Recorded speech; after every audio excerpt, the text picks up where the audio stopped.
ಸನ್ಮಾನ್ಯ ಅಧ್ಯಕ್ಷ, ಎಲ್ಲರಿಗೂ ಅವಕಾಶ ಸಿಗ್ತದೆ. ಎಲ್ಲರಿಗೂ ಸೀಟ್ ಬಿಟ್ಟು ಹೋಗಬೇಡಿ. ಯಾವಾಗ ಚಾನ್ಸ್ ಬರ್ತದೆ ಗೊತ್ತಾಗುದಿಲ್ಲ ನಿಮಗೆ. ತಮ್ಮಲ್ಲಿ ಅಭಿನಯಿಸ್ತಾ ಇದ್ದೀನಿ. ಈ ಉತ್ತರ ಕರ್ನಾಟಕದ ಬಗ್ಗೆ ಪ್ರತಿ ವರ್ಷ ಪ್ರತಿ ಸಲ ಪ್ರತಿ ಸದನದಲ್ಲಿ ಕೂಡ ಅನೇಕ ಜನ ಶಾಸಕರು ಪ್ರಸ್ತಾಪ ಮಾಡೇ ಮಾಡ್ತಾರೆ, ಚರ್ಚೆ ಆಗೇ ಆಗ್ತದೆ.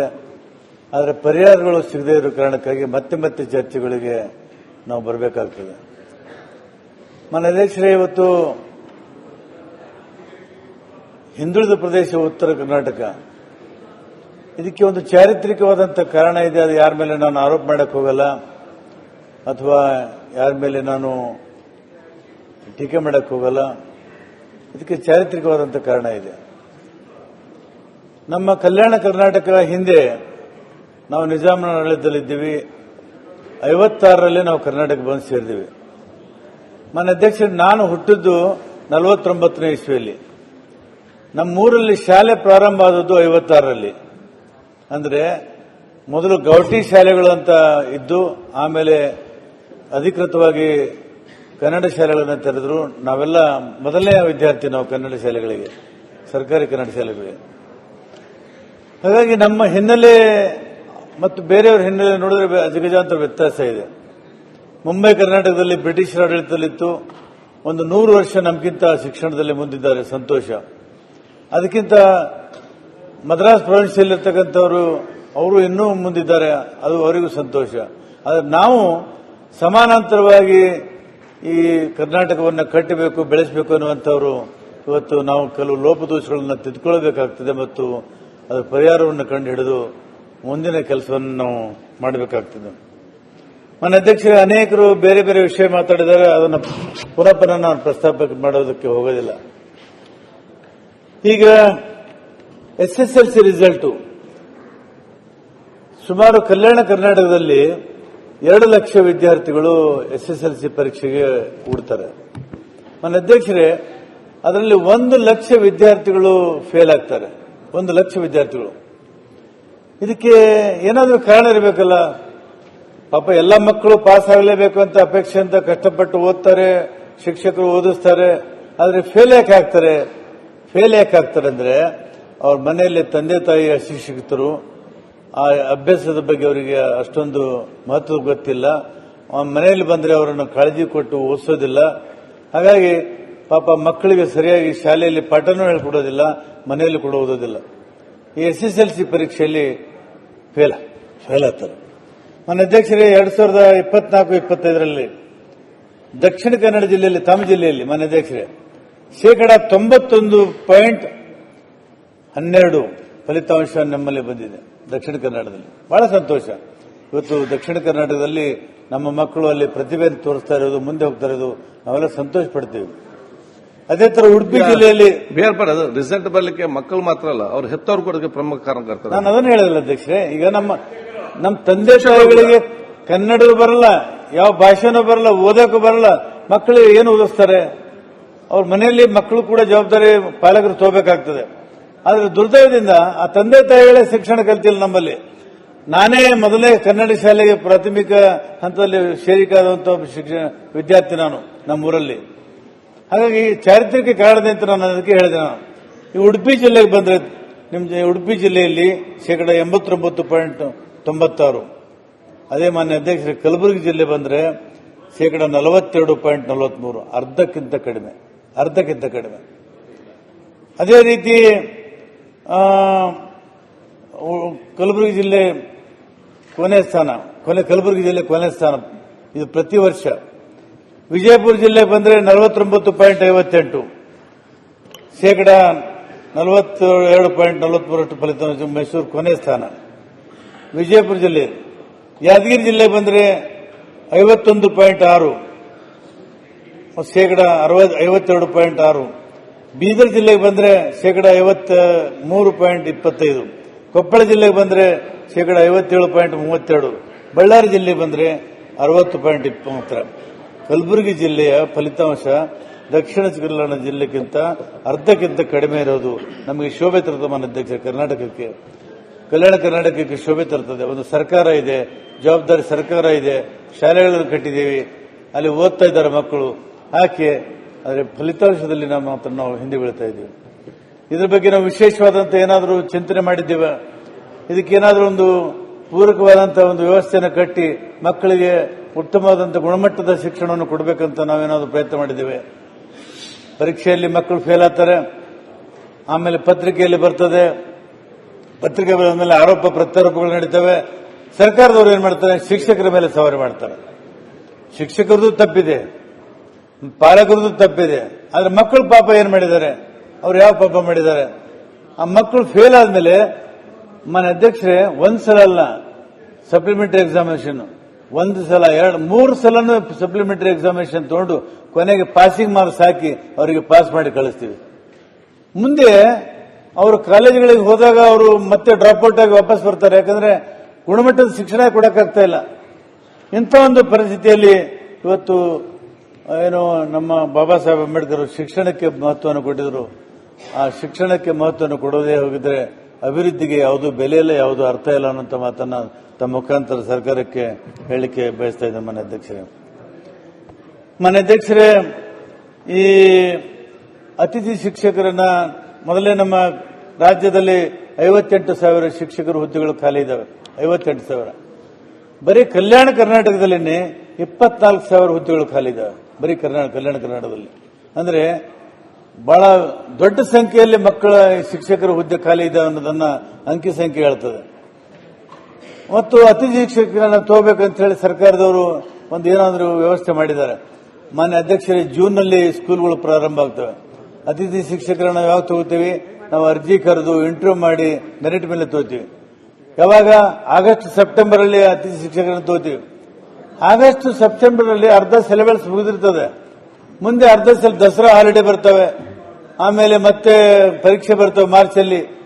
ಆ ಶಾಲೆ ಮಾಸ್ಟರ್ಗಳು ಯಾವ ರೀತಿ ಪಾಠ ಹೇಳ್ಕೊಡಕ್ಕೆ ಸಾಧ್ಯತೆ ಇದೆ, ಯಾವ ರೀತಿ ಸಿಲೆಬಸ್ ಮುಗಿಸೋಕೆ ಸಾಧ್ಯತೆ ಇದೆ. ಹೀಗಾಗಿ ಮಕ್ಕಳು ಅವ್ರ ಭವಿಷ್ಯಕ್ಕೆ ದೊಡ್ಡ ಹಾನಿ ಆಗ್ತಾ ಇದೆ. ಇದರ ಬಗ್ಗೆ ಸರ್ಕಾರ ಬಹಳ ದೊಡ್ಡ ಒಂದು ಚಿಂತನೆಯನ್ನು ಮಾಡಬೇಕಾಗ್ತದೆ ಮತ್ತು ಅದರ ಬಗ್ಗೆ ವ್ಯವಸ್ಥೆಯನ್ನು ಮಾಡಬೇಕಾಗ್ತದೆ. ಈಗ ಮಾನ್ಯ ಅಧ್ಯಕ್ಷರೇ, ಗಡಿನಾಡದ ಭಾಗದ ಸಮಸ್ಯೆ ಏನಂದ್ರೆ ಈ ಬಳ್ಳಾರಿ ಜಿಲ್ಲೆ ತಗೊಳ್ರಿ. ಆ ಬಳ್ಳಾರಿ ಜಿಲ್ಲೆ ಹಳ್ಳಿಗಳಿಗೆ ಹೋದ್ರೆ ಅಲ್ಲಿ ಆಡು ಭಾಷೆ ನಾಡು ಭಾಷೆ ಬೇರೆನೇ ಇದೆ. ನಾವೆಲ್ಲರೂ ಕನ್ನಡ ಅಂತ ಆಡು ಭಾಷೆ ತಾಯಿ ಮಾತೃಭಾಷೆ ಬರಿತೀವಿ. ಮಾತೃಭಾಷೆ ಎಲ್ಲರದು ಕನ್ನಡ ಇಲ್ಲ. ನಿಮ್ಮಲ್ಲಿ ತುಳು ಇರಬಹುದು, ನಮ್ಮ ಕಡೆ ಮರಾಠಿ ಇರಬಹುದು, ಮತ್ತೊಂದು ಕಡೆ ತೆಲುಗು ಇರಬಹುದು. ಮಾತೃಭಾಷೆನೇ ಬೇರೆ. ಲಮಾಣಿ ಜನರಿಗೆ ಪಾಪ ಮಾತೃಭಾಷೆ ಲಮಾಣಿ ಭಾಷೆ. ಅವರು ಯಾರ ಹೆಸರು ಹಾಕ್ತಾರಲ್ಲಿ ಹೆಸರು ಸತ್ಯ ಗೊತ್ತಿಲ್ಲ, ಶಾಸಕರ ಹೆಸರು ಸತ್ಯ. ಪಾಟೀಲ್ ಅಂತ ನಿಮ್ಗೆ ಗೊತ್ತಿದೆ ಅಲ್ಲ, ಮಾನ್ಯ ಅಧ್ಯಕ್ಷ ಅವ್ರದ್ದು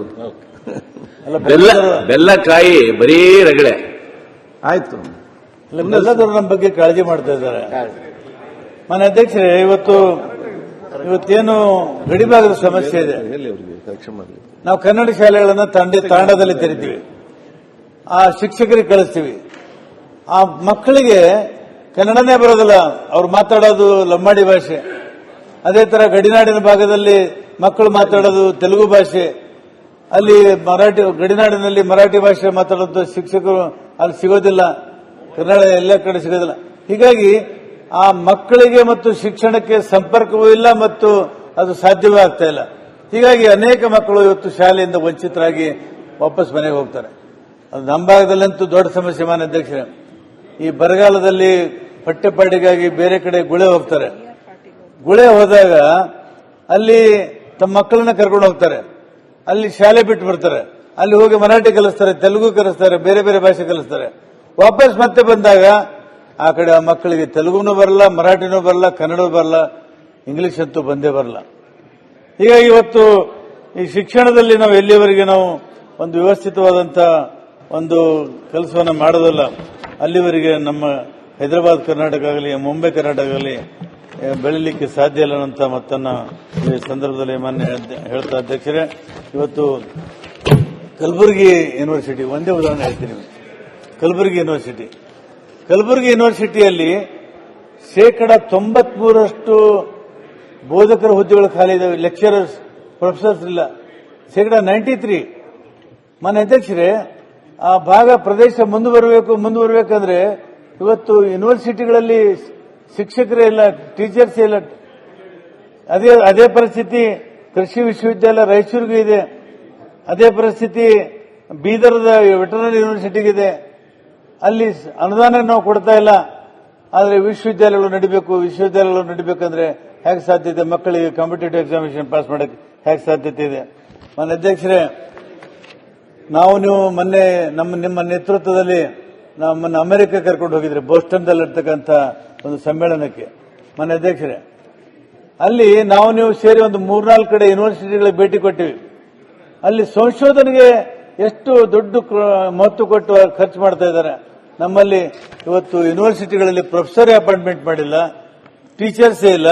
ಆ ಮಕ್ಕಳು ಪಾಠ ಹೆಂಗ್ ಮಾಡ್ತಾರೆ, PhD ಹೆಂಗ್ ಮಾಡ್ತಾರೆ, MPhil ಹೆಂಗ್ ಮಾಡ್ತಾರೆ, ಗೈಡ್ ಇಲ್ಲ ಅವರಿಗೆ. ಈ ಪರಿಸ್ಥಿತಿ ಆ ಮಕ್ಕಳದಿದೆ. ಇದು ಸಾಮಾನ್ಯವಾಗಿ ಬಹುತೇಕ ಹೊಸದಾಗಿ ವಿಶ್ವವಿದ್ಯಾಲಯಗಳನ್ನು ಸ್ಥಾಪನೆ ಮಾಡಿದಾರಲ್ಲ, ಅಲ್ಲಿ ಕೂಡ ಅನುದಾನ ಇಲ್ಲ. ನನ್ನ ಸಿಂಡಿಕೇಟ್ ಮೆಂಬರ್ ಮಾಡಿದ್ದಾರೆ ಮೊನ್ನೆ ಮುಖ್ಯಮಂತ್ರಿಗಳು. ಎಲ್ಲಿ? ಹಂಪಿ ಯೂನಿವರ್ಸಿಟಿಗೆ. ಹಂಪಿ ಯೂನಿವರ್ಸಿಟಿ ಬಹಳ ದೊಡ್ಡ ಕನಸನ್ನು ಕಂಡು ಕಟ್ಟಿದಂತ ಹಂಪಿ ಯೂನಿವರ್ಸಿಟಿ, ಅಲ್ಲಿ ಕೂಡ ಅನುದಾನ ಇಲ್ಲ. ಅಲ್ಲಿ ಸಾಮಾನ್ಯ ಕೆಲಸಗಾರರಿಗೆ, ಅಲ್ಲಿ ಡಿ ಗ್ರೂಪ್ ನೌಕರರಿಗೆ ಕೊಡೋದಕ್ಕೆ ಸಂಬಳ ಇಲ್ಲ. ಪಾಪ ಅವರು ಅಳ್ತಾ ಇದ್ರು ನಾನು ಹೋದಾಗ. ಹೀಗಾಗಿ ಇವತ್ತು ಶಿಕ್ಷಣದ ಬಗ್ಗೆ ನಮ್ಮ ಸರ್ಕಾರ ಅತಿ ಹೆಚ್ಚು ಮಹತ್ವ ಕೊಡದೆ ಹೋಗಿದ್ರೆ ಇವತ್ತು ನಮ್ಮ ಮಕ್ಕಳಿಗೆ ಭವಿಷ್ಯವನ್ನು ನಿರ್ಮಾಣ ಮಾಡಕ್ಕೆ ಸಾಧ್ಯವಾಗದಿಲ್ಲ. ಮಾನ್ಯ ಅಧ್ಯಕ್ಷರೇ, ಅದಕ್ಕೆ ಶಿಕ್ಷಣದ ಬಗ್ಗೆ ಹೆಚ್ಚು ಮಹತ್ವವನ್ನು ಕೊಡಬೇಕು ಅಂತ ನಾನು ಈ ಸಂದರ್ಭದಲ್ಲಿ ಹೇಳಲಿಕ್ಕೆ ಬಯಸ್ತಾ ಇದ್ದೇನೆ. ಅನ್ಯಾಯ ಅಂತೂ ಆಗಿದೆ, ಕಾರಣಾಂತರಗಳಿಂದ ಅನ್ಯಾಯ ಆಗಿದೆ. ಆದರೆ ಅನ್ಯಾಯವನ್ನು ಸರಿಪಡಿಸಬೇಕಲ್ಲ ಮಾನ್ಯ ಅಧ್ಯಕ್ಷರೇ. ಇವತ್ತು KKRDBಲಿಂದ ನಮಗೆ ದುಡ್ಡು ಬರ್ತಾ ಇದೆ, ಶಾಲೆಗಳು ಕಟ್ಟಿಸ್ತಾ ಇದ್ದೀವಿ, ಅತಿಥಿ ಶಿಕ್ಷಕರನ್ನು ತೋತಾ ಇದ್ದೀವಿ. ಇದು ಟೆಂಪರರಿ ಅರೇಂಜ್ಮೆಂಟ್. ಆದರೆ ನನ್ನ ಕ್ಷೇತ್ರದಲ್ಲಿ KKRDBಯಿಂದ 5 ಹೈಸ್ಕೂಲು 5 ಜೂನಿಯರ್ ಕಾಲೇಜುಗಳನ್ನು ನಾನು ತಗೊಂಡು 1 ವರ್ಷ ಆಯ್ತು ಮಾನ್ಯ ಅಧ್ಯಕ್ಷರೇ. ಇವತ್ತಿನವರೆಗೂ ಶಿಕ್ಷಕರಿಲ್ಲ. ಮೊನ್ನೆ ಕಾಲಿಂಗ್ ಅಟೆನ್ಷನ್ ಆದಾಗ ಕಾರ್ಯದರ್ಶಿಗಳು, ಮಂತ್ರಿಗಳು, ನಮ್ಮ KKRDB ಅಧ್ಯಕ್ಷರು ಕಲಿತು ಚರ್ಚೆ ಮಾಡಿ ಏನೋ ಪರಿಹಾರ ಕಂಡುಹಿಡ್ತೀವಿ, ನಾವು ಸಮಸ್ಯೆ ಬಗೆಹರಿಸ್ತೀವಿ ಅನ್ನೋ ಮಾತನ್ನು ಹೇಳಿದ್ದಾರೆ. 6 ತಿಂಗಳಾಯ್ತು ಶಿಕ್ಷಕರಿಲ್ಲ ಮಾನ್ಯ ಅಧ್ಯಕ್ಷರೇ. ಹೈಸ್ಕೂಲ್ಗಳು ಪ್ರಾರಂಭ ಮಾಡಿದ್ವಿ. ಆದರೆ ಮಕ್ಕಳು ಪಾಪ 6 ತಿಂಗಳು ಅವ್ರು ಏನ್ ಮಾಡಬೇಕು? ತಂದೆ ತಾಯಿ ಆ ಶಾಲೆಯಿಂದ ಬಿಡಿಸ್ಕೊಂಡು ಬೇರೆ ಹೈಸ್ಕೂಲಿಗೆ ಅಡ್ಮಿಷನ್ ಮಾಡಿಸಕ್ಕೆ ತಗೊಂಡು ಹೊರಟಿದ್ದಾರೆ. ಇದು ಪರಿಸ್ಥಿತಿ ನಮ್ಮದು. ಹೀಗಾಗಿ ಇವತ್ತು ಏನಾದರೂ ಒಂದು ವ್ಯವಸ್ಥೆ ಮಾಡಿದ್ರೆ ಅದಕ್ಕೆ ಶಾಶ್ವತವಾಗಿ ಮಾಡಬೇಕು. ಪ್ರಾರಂಭದಲ್ಲಿ 5 ಹೈಸ್ಕೂಲ್ 5 ಜೂನಿಯರ್ ಕಾಲೇಜುಗಳನ್ನು ನಮ್ಮ ಕ್ಷೇತ್ರದಲ್ಲಿ ಕೊಡುವಾಗ ಅದಕ್ಕೆ ಹಣಕಾಸು ಇಲಾಖೆಯವರು ತಾತ್ವಿಕವಾಗಿ ಒಪ್ಪಿಗೆಯನ್ನು ಕೊಟ್ಟಿದ್ದಾರೆ. ಈಗ ಹೇಳ್ತಾರೆ ಸ್ಯಾಂಕ್ಷನ್ ಪೋಸ್ಟ್ ಇಲ್ಲ, ಹಾಗಾಗಿ ಕೊಡಕ್ಕಾಗಲ್ಲ ಅಂತ ಹೇಳ್ತಾರೆ. ಅರೆ, ನೀವು ಒಂದ್ಸಲ ತಾತ್ವಿಕವಾಗಿ ಒಪ್ಪಿಗೆ ಕೊಟ್ಟ ಮೇಲೆ ಹಣಕಾಸು ಇಲಾಖೆಯ ಜವಾಬ್ದಾರಿ ಆಗ್ತದೆ. ಅದನ್ನು ಅನುದಾನವನ್ನು ಯಾವ ರೀತಿ ಒದಗಿಸಬೇಕು, ಅದನ್ನು ಯಾವ ತರ ಕೊಡಬೇಕು ಅನ್ನೋದನ್ನ ಲೆಕ್ಕ ಹಾಕಿ ನೀವು ಮಾಡಬೇಕಾಗ್ತದೆ. ಅದರ ಯೋಚನೆ ಮಾಡಿಲ್ಲ. ಇವತ್ತು ಹೈಸ್ಕೂಲ್ ತೆರೆದಿದ್ದೀವಿ, ಮಕ್ಕಳಿಗೆ ಶಿಕ್ಷಕರೇ ಇಲ್ಲ. ಜೂನಿಯರ್ ಕಾಲೇಜ್ ಶಿಕ್ಷಕರು ಕೊಟ್ಟಿದ್ದಾರೆ ನೋಡಿ. ಮಾನ್ಯ ಅಧ್ಯಕ್ಷರೇ, ಸಚಿವಾಲಯ ಒಂದೇ, ಪ್ರಿನ್ಸಿಪಲ್ ಸೆಕ್ರೆಟರಿ ಒಂದೇ, ಪಾಲಿಸಿ ಒಂದೇ, KKRDB ದುಡ್ಡು ಒಂದೇ. PUCನಲ್ಲಿ ಸಂಬಳ ಮಾಡಿದ್ದಾರೆ, ಆದರೆ ಹೈಸ್ಕೂಲಲ್ಲಿ ಸಂಬಳ ಮಾಡಿಲ್ಲ. ಅಂದ್ರೆ ಯಾವ ರೀತಿಯಾಗಿ ಇಲಾಖೆಯವರು ಕೆಲಸ ಮಾಡ್ತಾ ಇದ್ದಾರೆ? ನಿಮಗೆ ಬರ್ತದೆ, PUCನೂ ನಿಮಗೆ ಬರ್ತದೆ, ಹೈಸ್ಕೂಲು ನಿಮಗೆ ಬರ್ತದೆ. ತಾತ್ವಿಕವಾಗಿ ಒಪ್ಪಿಗೆ ಕೊಟ್ಟಿದ್ದೀರಿ. ಆದರೆ ಜೂನಿಯರ್ ಕಾಲೇಜ್ ಶಿಕ್ಷಕರನ್ನು ನೇಮಕಾತಿ ಮಾಡಿಕೊಳ್ಳೋದಕ್ಕೆ ಅನುಮತಿ ಕೊಟ್ಟಿರಿ, ಹೈಸ್ಕೂಲ್ ಶಿಕ್ಷಕರನ್ನು ನೇಮಕಾತಿ ಮಾಡಿಕೊಳ್ಳೋದಕ್ಕೆ ಅನುಮತಿ ಕೊಟ್ಟಿಲ್ಲ. ಅದು ಆ 5 ಜೂನಿಯರ್ ಕಾಲೇಜಿನ ಶಿಕ್ಷಕರಿಗೆ ಇವತ್ತು ಕೂಡ ₹1 ಸಂಬಳ ಕೊಟ್ಟಿಲ್ಲ, ಇವತ್ತು ಕೂಡ. ಹೀಗಾಗಿ ಇವತ್ತು ಮಕ್ಕಳಿಗೆ ಬಹಳ ಅನ್ಯಾಯ ಆಗ್ತಾ ಇದೆ. ಇದನ್ನು ಸರಿಪಡಿಸಬೇಕಾದ್ರೆ ನಮ್ಮ ಸರ್ಕಾರ ಹೆಚ್ಚಿನ ಮಹತ್ವವನ್ನು ಕೊಟ್ಟು ಈ ಭಾಗದಲ್ಲಿ ಕೆಲಸ ಮಾಡಬೇಕು ಅಂತ ನಾನು ಸರ್ಕಾರಕ್ಕೆ ವಿನಂತಿಯನ್ನು ಮಾಡ್ಕೊತಾ ಇದ್ದೇನೆ.